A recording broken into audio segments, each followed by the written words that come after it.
You ask Tiger to solve. This deals with linear equations with one unknown. The final result is b equals -2. Let's solve it step by step.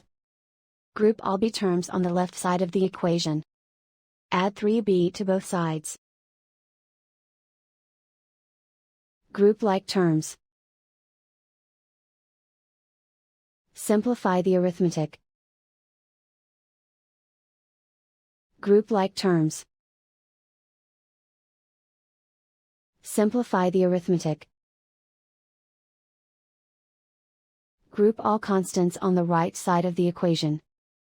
Add 3 to both sides. Simplify the arithmetic.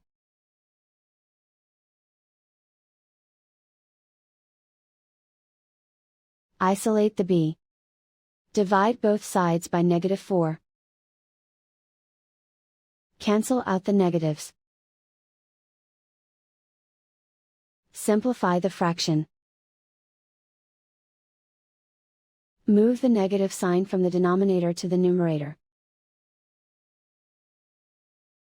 Find the greatest common factor of the numerator and denominator. Factor out and cancel the greatest common factor. And so the final result is b equals -2.